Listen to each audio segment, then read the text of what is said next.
అంతా పక్కన పెట్టి కూలీల వేషం కట్టి అవమానాలెన్నో మోస్తూ అన్నీ చేస్తూ ఉన్నావా? జీవితమే జీతంతోటి తూకం వేస్తూ ఉన్నావా?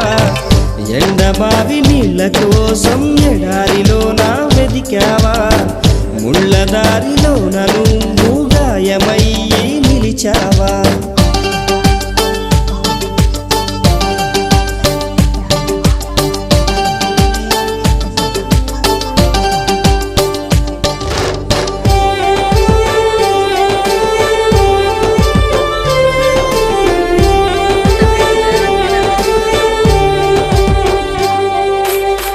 రక్తాన్నే పంచిన తల్లి, రాఖీని కట్టిన చెల్లి, నువ్వాడి పాడిన గల్లి చూస్తున్నది నీకై మళ్ళీ.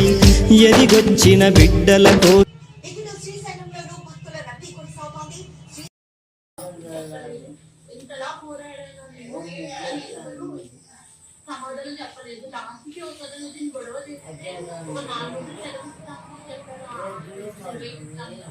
క్షమాపణ చెప్పించలేదు, ఏమీ చెప్పించలేదు. అల్లాడిపోయింది, ఎవరు రెస్పాన్సిబుల్? ఇలాంటి మా కూడా జరగవచ్చు. అసలే వరుస సెలవు, ఆపై న్యూ ఇయర్ జోష్. ఏముంది, జనం క్యూ కట్టారు, ఆలయాల బాట పట్టారు. ఏ టెంపుల్ చూసినా రద్దీగా కనిపిస్తాం. ఏ పుణ్యక్షేత్రం చూసినా ఫుల్ రష్.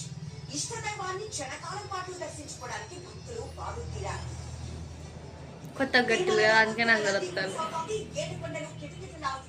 తెలుగు రాష్ట్రాలే కాదు, పొరుగు రాష్ట్రాల నుంచి కూడా భక్తులు తిరుమలకు వస్తున్నారు. కంపార్ట్మెంట్లన్నీ నిండిపోయారు. రద్దీ ఎలా ఉందంటే శిలాతోరణం వరకు భక్తుల క్యూ లైన్. శ్రీవారి సర్వదర్శనానికి 24 గంటల సమయం పడుతోంది.